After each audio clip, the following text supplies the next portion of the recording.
খায়বার দুর্গ বিজয় করার পরে এক ইহুদি মহিলা আমার দাওয়াত দিয়েছিল।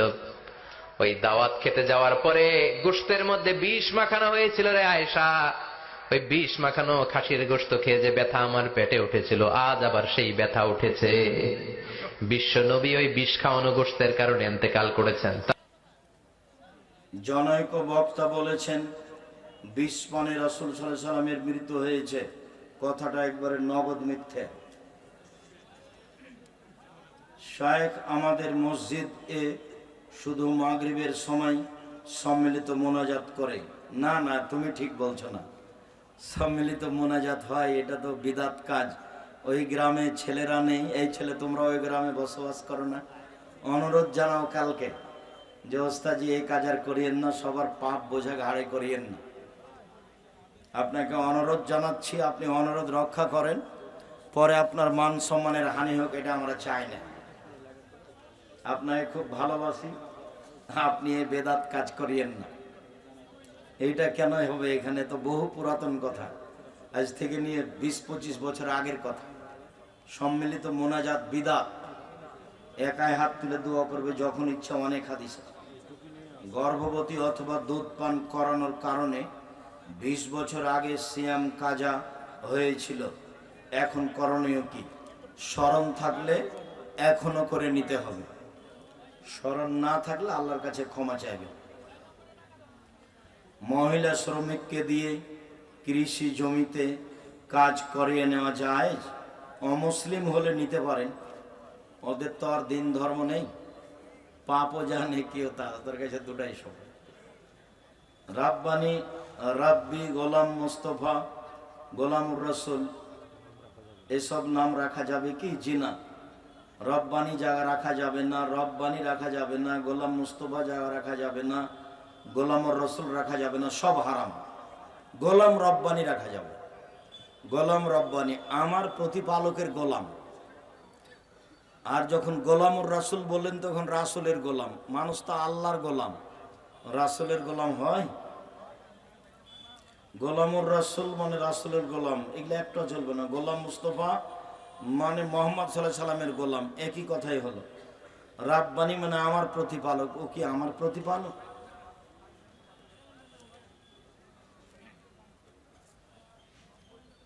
বড় ভাই চাকরিজীবী হওয়ায় পিতা ছোট ভাইকে কিছু জমি এককালীন দিতে চায়। জি না, দিতে পাবে না।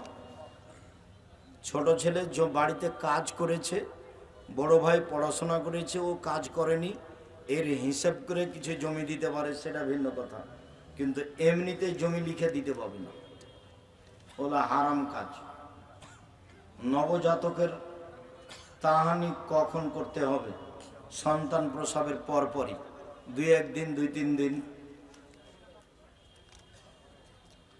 পিতামাতা জীবিত অবস্থায় 2 ভাইয়ের মধ্যে সম্পদ কম বেশি করে দলিল করতে পারেন কি? জি না, হারাম, অংশহারে করতে পারে।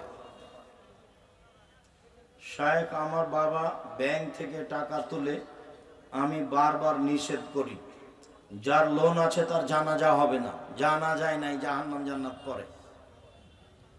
হ্যাঁ, ব্যাংকে চাকরি করে আবার লোন নিয়ে বাড়ি করেছে, বুদ্ধি একেবারে কিছু নাই, মাথাতে বুদ্ধি খালি হয়ে গেছে। বইয়ের পাল্লাতে পড়ে করেছেন না, কে এরকম করতে বললো আপনাকে?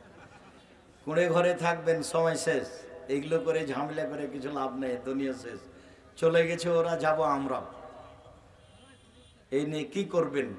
এই 4টা কথা মনে রাখবেন: 5 ওয়াক্ত সালাত, হালাল রুজি, কোরআন তেলাওয়াত, আড্ডা না পিটা, জান্নাত হবে ইনশাআল্লাহ। সহজ কাজকে ভারী করিয়েন না।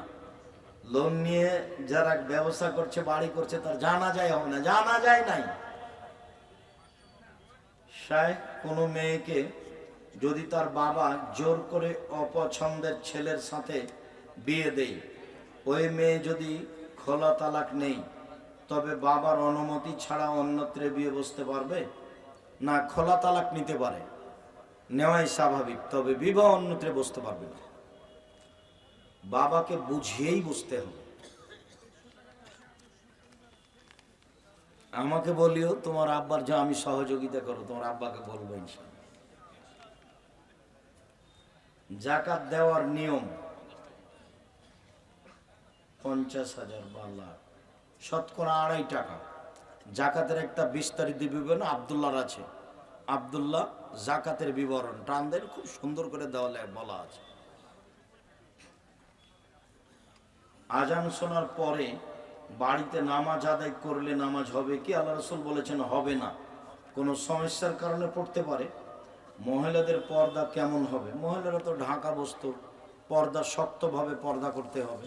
প্রয়োজনে মুখমণ্ডল খুলতে পারে, প্রয়োজনে হাতের কবজিপত্র খুলতে পারে, বাকি সময়ে ঢাকা থাকবে। যারা সূরা ফাতিহা ছাড়া জানাজার সালাত আদায় করে, এমন সব ইমামের ইক্তেদা করে জানাজার সালাত আদায় করা যাবে? আপনার হবে সালাত, ইমামের হবে না। পড়তে পারেন। কি পরিমাণ ধন সম্পদ থাকলে কোন ব্যক্তির উপর জাকাত ফরজ হয়? 18 মণ 30 কেজি শস্য, 7.5 ভরি স্বর্ণ, 52.5 তোলা রূপা, 40টা ছাগল, 30টা গরু, 5টা উট। 5টা উট হলে একটা ছাগল জাকাত দিতে হবে। 30টা গরু হলে একটা গরু জাকাত দিতে হবে। 40টা ছাগল হলে একটা ছাগল জাকাত দিতে হবে।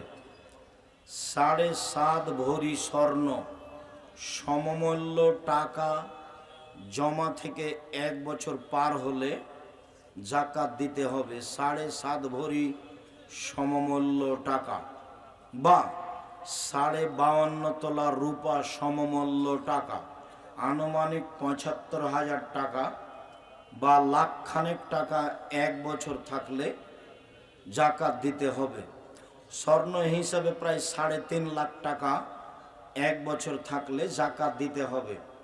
আপনার ইচ্ছে, আপনি স্বর্ণের হিসাবেও জাকাত দিতে পারেন, রূপার হিসাবেও জাকাত দিতে পারেন।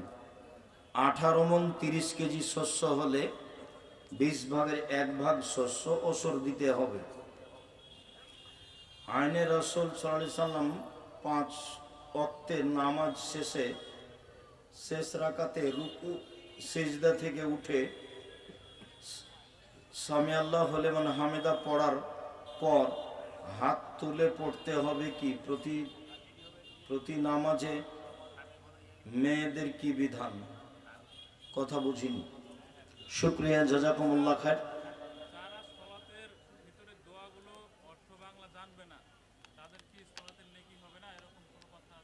যারা সলাতের দোয়ার অর্থ জানে না তার নামাজ হবে না, এই কথা বললে তো যে বলছে তার বাপেরও নামাজ হবে না। ওর বাপও তো জানেন না, আর যে বলছে সেও জানে না ভালো করে। নাহলে না, ও কথা আমি শুনতে চাইনি তোমার। মুজাক্কির না, ভালো না। নবীর নাম আর গুণবাচক নাম। সালাতের এই অর্থ না জানলে নামাজ হয় না তো বড় ভুল কথা নয়?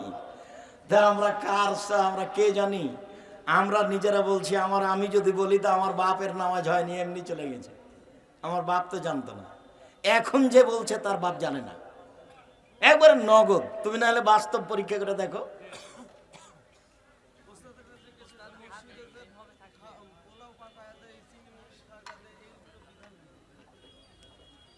আমি কথা বুঝতে পারিনি। মসজিদে জুমার সালাতের পরে মানত করে হয় পোলাও দেয়, না হলে মিষ্টি দেয়, কুরমা দেয়, মুরগি দেয়। সেটা করতে পারে বলতে, এটা না মানত। যেখানে করবে সেখানে তারাই খাবে, তারাই নিবে। তবে এর বিনিময়ে হাত তুলে দোয়া করা হবে না। মসজিদে দিলেও দিতে পারে, ওটা হলো মানত। যেখানে মানত মেনেছে সেখানে দিবে এবং তারাই খাবে। যেখানে মানত মেনেছে সেখানে দিবে, তারা খাবে, খেতে পারে। মানতটা তার নিয়তের উপরে নির্ভর করে। যদি বলে যে আমি মসজিদের লোককে গরু জবাই করে খাওয়াবো, তো সবাই খেতে পারে। মানতটা হয় তার এর উপরে, মানে নিয়তের উপরে। ওটা স্বাভাবিক দান নয়। স্বাভাবিক দানের এমনি যদি বলে যে আমি এই গরুটা মসজিদে দিলাম, তখন আর খেতে পাবে না। মানত করলে কোনো নেকি নেই, আর কৃপণতা দূর হবে। শুকরিয়া, জাযাকুমুল্লাহ খায়র। আল্লাহ আমাদের যারা মারা গেছে তুমি তাদের কবরের শাস্তি মাফ করো। আমরা যারা অসুস্থ তুমি তাদের আরোগ্য দান করো। আমরা যারা বেঁচে আছি তুমি তাদেরকে তোমার রাসূলের পদ্ধতি অনুযায়ী চলার তৌফিক দান করো। তুমি আমাদেরকে খালেস অন্তরে মানুষের প্রতি, সবার প্রতি ভালোবাসা বহাল বজায় রেখে বেঁচে থাকার সুযোগ করে দাও। তোমার দরবারে এই জোরালো দাবি দাওয়া রেখে আজকের আলোচনা এখানে শেষ করলাম। সুবহানাকাল্লাহুম্মা ওয়া বিহামদিকা আশহাদু আল্লা ইলাহা ইল্লা আনতা আস্তাগফিরুকা ওয়া আতুবু ইলাইক। আসসালামু আলাইকুম ওয়া রাহমাতুল্লাহ। আর বহু মানুষ ছিলেন, কথাটা বলা হয়নি, মনে ছিল না। আল ইতিসাম পত্রিকায় কিন্তু আপনাদের টাকা দিয়ে ছাপে, ওটার টাকা কিন্তু আমি টাকা দিয়ে ছাপাই না, আমারগুলো আমার টাকা দিয়ে ছাপাই। আল ইতিসাম পত্রিকা আপনাদের টাকা দিয়ে ছাপে, ওটা 10-এর টাকা দিয়ে। লক্ষ লক্ষ টাকা খরচ করছেন এই ইতিসাম পত্রিকায়। 12 জন খালি বড় বড় মুফতি আছে দেশ বিদেশের। এদেশের ভিন্ন ধরনের ব্যতিক্রম পত্রিকা আল ইতিসাম পত্রিকা, যাতে আছে 50টা প্রশ্নের উত্তর। আর সম্পাদকে এখন আব্দুল্লাহ লিখে, সম্পাদকে পড়ে দেখেন, তাহলে দেশের অবস্থা জানতে পারবেন। আল ইতিসাম পত্রিকা সবাকে নেওয়ার জন্য এজেন্ট হিসাবে, ব্যক্তিগত হিসাবে এখন আপনারাই কাছের মানুষ, তাহেরপুরের মানুষ হচ্ছে। তো মাঝে মধ্যে ছাত্র শিক্ষক কোথায় এসে পড়তো? ডালিম গাছের নিচে। তখন আমি বলেছি বরকতের আশায় ডালিম গাছের নিচে এসে বুখারি পড়া শিরক। তা আমি কি হুসাইন আহমদ মাদানিকে মুশরিক বললাম না এই কাজটাকে? তো ও তো জজ আমার মুখের সামনে বলছে, আমি তো আর কিছু বলতে পারছি না। আমি তো, আমাকে তো চুপ থাকতে বলেছে। একবারে চুপ থাকবেন, মনের ভিতর যেটাই বলুন। ঘটনাটা অন্য। ঘটনা হচ্ছে এই যে আমি বলছি রবীন্দ্রনাথ ঠাকুর বাঙালির শত্রু, রবীন্দ্রনাথ ঠাকুর জাতির শত্রু, রবীন্দ্রনাথ ঠাকুর ঢাকা বিশ্ববিদ্যালয়ের শত্রু, রবীন্দ্রনাথ ঠাকুর মুসলমানের শত্রু। ভারত, বাংলাদেশ, পাকিস্তানের মাটিতে সবচেয়ে খ্রিস্টানদের, ইংরেজদের বড় দালাল হচ্ছে রবীন্দ্রনাথ ঠাকুর। দালাল লন্ডনে থাকে, আর আমাদের মুসলমানেরা ইংরেজদের যুগে জেল হাজতে থাকে, সম্মানে গিয়ে লন্ডনে বসে থাকে দালাল। সেই দালাল গান বলে, ওমা তোমার আকাশ, ওমা তোমার বাতাস। আমি তখন বলি তোর বাপের আকাশ। আমি এ কথা বলতে পারি না, আমার ছেলে মেয়ে বলেনি, বলবে না। আমি বলেছি 1971 সাল থেকে নিয়ে এখন পর্যন্ত এদেশের মাটিতে কোনো শিক্ষিত মানুষ শিক্ষামন্ত্রী হয়নি। এই দালালের লিখা গান যে প্রত্যেকটা কথায় কথায় বলে ও কালিমা তোমার আকাশ, ও কালিমা তোমার বাতাস, সেই গান আমার মুসলিম ছেলে মেয়ে বলে কি করে? এটা হতেই পারে না, অসম্ভব। আপনার ছেলে মেয়ে বলতে পারে। আপনাকে আমি কোনোদিন শিক্ষিত মনে করি না, আজও করিনি, কখনো করিনি। মনে আপনার বিদ্যাকে আমি কবর দিতে এসেছি, এটা আপনি মনে রাখবেন। সম্মানিত দিনী ভাই বোন, আমি এই কথা বললাম, আমি ঠাকুরের নিন্দা করলাম কি করে? সিলেট কোর্টে জজ আমাকে বলল, আপনি কি পিস টিভির আলোচক? আমি বললাম জি হ্যাঁ। তিনি বললেন আপনার মামলা খারিজ করে দিলাম, 5,000 কোটি টাকার মামলা। আমি ঠাকুরের নিন্দা করেছি, সেই জন্য জরিমানা আমার উপরে 5,000 কোটি টাকা। আমি ঠাকুরকে ভালোবাসতে পারি না, জাতির শত্রু, মুসলমানের শত্রু, ঢাকা বিশ্ববিদ্যালয়ের শত্রু, পৃথিবীর এই বাঙালিদের শত্রু। ওর কলম সব মুসলমানের বিরুদ্ধে। সে গান লিখে কথায় কথায় বলে কালিমা, সেই গান আমার ছেলে মেয়ে বলতে পারে না, অসম্ভব, এটা হতে পারে না। আপনার ছেলে মেয়ে বলতে পারে, আপনার শিক্ষার অযোগ্যতার কারণে বলছে। ছেলেরা আমাদের কি করে? শুধু খালি ঢং ঢং করে ল্যাংটা হয়ে বেড়াতে হবে বিশ্ববিদ্যালয়ের মাঠে, আর যেখানে সেখানে সেটাই বিদ্যা। আর এই করতে হবে, সেই করতে হবে, দল করতে হবে, সংগঠন করতে হবে, সেটাই বিদ্যা। সকাল হলে উঠে সবাই বলে আমার সোনার বাংলা, ওমা তোমার আকাশ, সেটাই বিদ্যা হলো। ঠাকুর ফাঁকি দিয়ে চলে গেছে দুনিয়াতে, আর দুনিয়া থেকে আজও তার পিছনে সবাই পড়ে আছে। হিসাব করতে হবে না? ও তো আপনার বিশ্ববিদ্যালয়ের শত্রু, ও আপনার ধর্মের শত্রু, ও এই দেশে সবচেয়ে বড় দালাল খ্রিস্টানদের। ও তো তখন লন্ডনে থাকতো, আর আমরা তো তখন জেল হাজতে থাকতাম।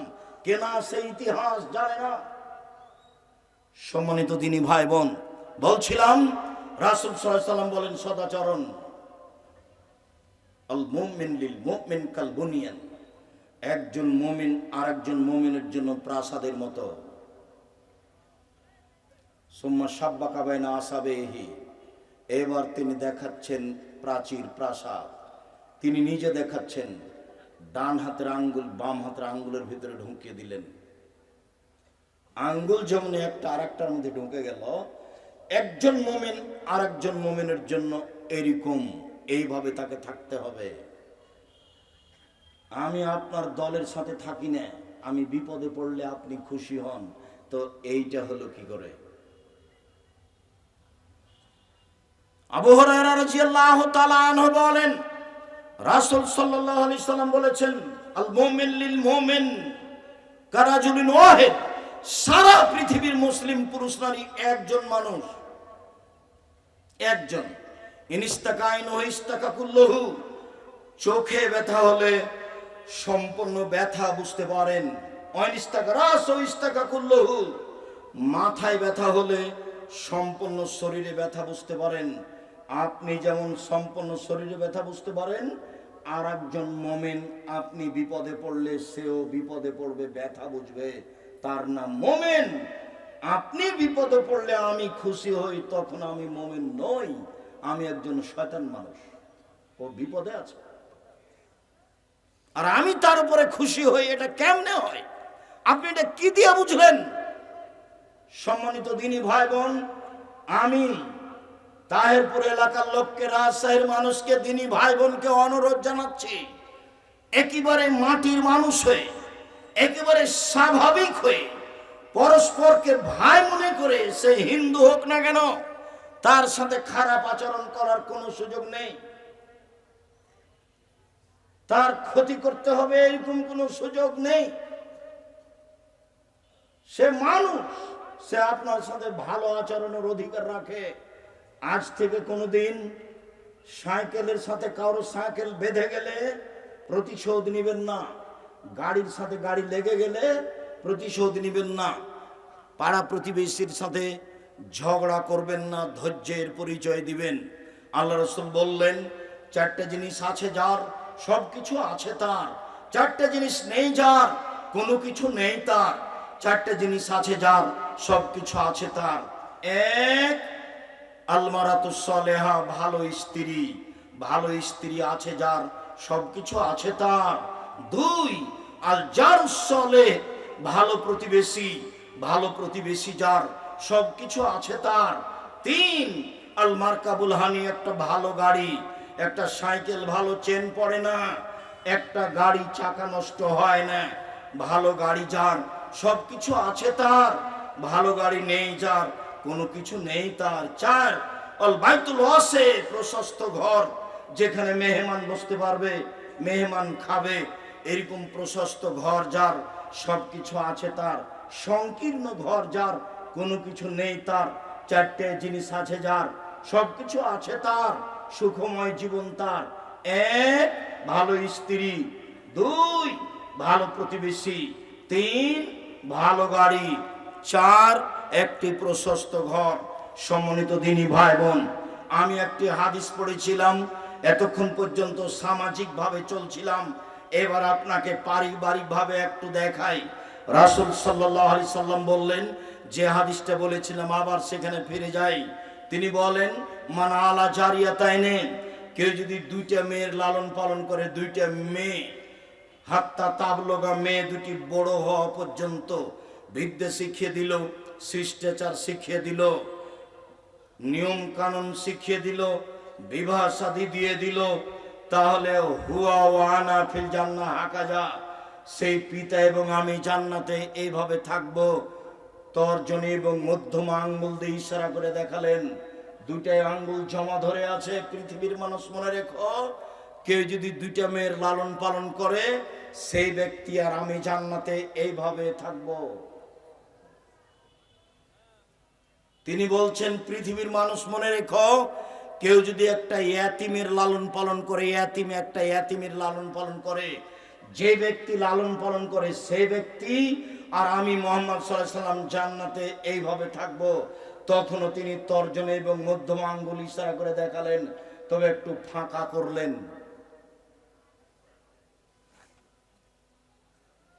এতিমের লালন পালন করে রাসূলের সাথে থাকা যাবে, তবে পাশাপাশি নয়। বোঝা যায় না কথা মনে হয়? এখানে আর একটা কথা বলে রাখি, একজন সাহাবী রাতে রাসূলের সাথে ছিলেন। তো রাতে এসার পরে এরকম সময় সাহাবী ওজুর পানি আর মেশক নিয়ে উপস্থিত। তো আল্লাহ রাসূল দেখে খুব খুশি হয়েছেন। বাহ, তোমার তো বুদ্ধি ভালো, এ তো ভালোই লোক তুমি দেখছি। আচ্ছা তুমি চাও, কি চাও? চাও আমার কাছে চাও। তখন সাহাবী বলছেন, আসআলুকা মুরাফাকাতাকা ফিল জান্নাহ, আপনার সাথে জান্নাতে থাকতে চাই। তখন আল্লাহ রাসূল বলছেন, আওয়াগারা জানেক, না না না না, এটা না, অন্য কিছু চাও, অন্য কিছু চাও। তখন সাহাবী বলছেন, হো জাকা, ওইটাই চাই। তখন আল্লাহ রাসূল বলছেন, আইনি বেকাসরাতি সুজুদ, তাহলে তুমি বেশি বেশি নফল তাহাজ্জুদ পড়ে আমাকে সহযোগিতা করো। বেশি নফল না পড়লে, তাহাজ্জুদ না পড়লে আমার সাথে থাকা যাবে না।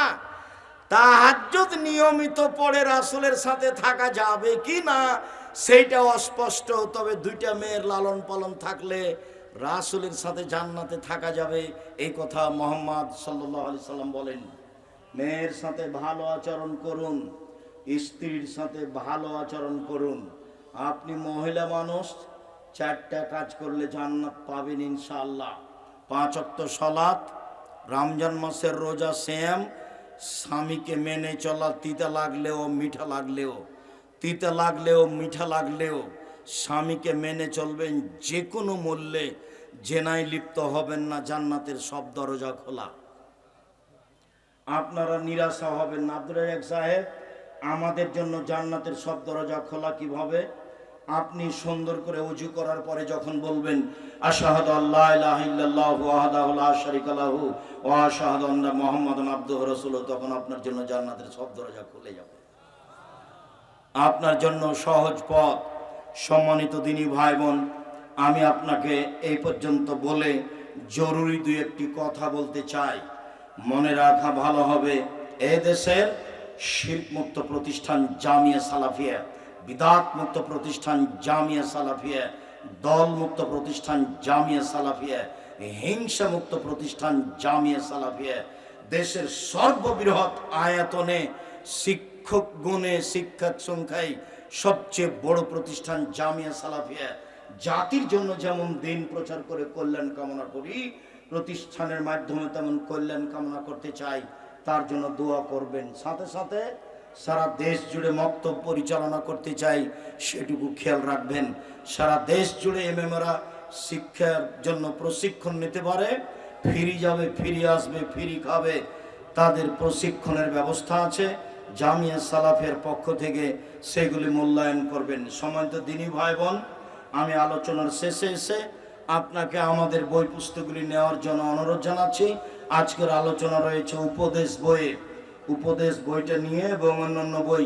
আব্দুল্লাহর বই আছে মিন্নাতুল বারী, বুখারীর ব্যতিক্রম ব্যাখ্যা।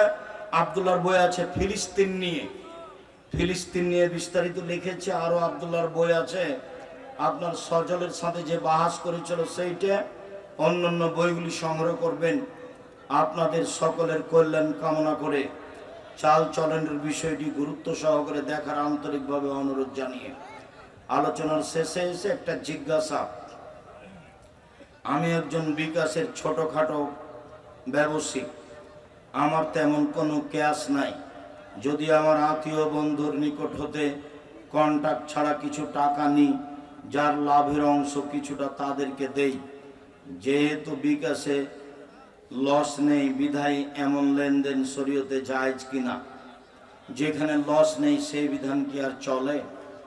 লাভ লস থাকতে হবে, সেটাই। আপনি আপনার আত্মীয় স্বজনের কাছে ঋণ নিয়েছেন, নেন। যদি ওকে লাভ দিতে হয় তাহলে অংশ হারে লাভ দিতে হবে, এমনি নয়। এমনি লাভ দিলে সেটা সুদ হয়ে যাবে। আর আপনারা তাহেরপুর হাই স্কুল মাঠ নাকি এটা, অনেক মানুষ উপস্থিত হয়েছে। আমি আপনাদের আন্তরিকভাবে শুকরিয়া আদায় করি, জাযাকুমুল্লাহ খায়ের।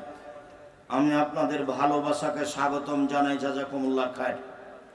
আমরা আপনাদের পাশে আছি, সবসময় ইনশাল্লাহ আসব। সঠিক দিন ধর্ম আপনাদের কাছে পৌঁছানোর জন্য প্রাণপণে চেষ্টা করব। আপনাদের ভালোবাসার প্রতিষ্ঠান জামিয়া সালাফিয়া ডাঙ্গিপাড়া পোভারা সেই প্রায় 40 বিঘে জমির উপরে অবস্থান করে। প্রায় 2200 ছেলে, প্রায় 1000 মেয়ে পড়াশোনা করে। যাবেন, দেখবেন নিজের প্রতিষ্ঠান। জাযাকাল্লাহ খায়ের, বারাকাল্লাহ। আচ্ছা, ওনার নানার নামে আমি কয়েকটা জিজ্ঞাসার উত্তর দিই। কোনো পণ্য নগদে কম এবং বাকিতে বেশি দামে বিক্রয় করা যাবে? উভয়ের সম্মতি থাকলে যাবে। কেউ যদি কাউকে বলে অমুক ব্যক্তি মানুষের ঊর্ধ্বে, উনি মানুষ না জিন অলি, ওরূপ কথা বলা যাবে কি? জিনা। খালি বলতে আমি তার উপরে ভালো ধারণা রাখি, বাস। আমি তার উপরে কি করি? ভালো ধারণা রাখি, এর চেয়ে বেশি বলবেন না। বেশি বললে আপনার মুখের উপরে মাটি মারতে বলা হয়েছে। যেমন বলবেন তেমন আপনার মুখের উপরে মাটি ছুঁড়ে মারতে হবে। হাদিস বুখারী মুসলিম। বেশি প্রশংসা করবেন না, খালি বলবেন প্রশংসা কি, যে আমি তার উপরে ভালো ধারণা রাখি, বাস। আমেরিকায় দাবানল, এটা কি আল্লাহর পক্ষ থেকে দুনিয়াবি গজব? জি, এটা গজব। আসসালামু আলাইকুম সাহেব, সাম্প্রতিক সময়ে সৌদি আরবে বন্যা সহ বিভিন্ন প্রাকৃতিক দুর্যোগ দেখা যাচ্ছে। জি, আরব ভূখণ্ডে যত ভবিষ্যৎবাণী আছে, ভূমিকম্প হওয়া, মাটি ধসে যাওয়া, মানুষ শোর বানর হয়ে যাওয়া, সব প্রায় আরব ভূখণ্ডে। সিরিয়া, মিশর, দেমাস, রোম, এগুলো দেশ জুড়ে সব।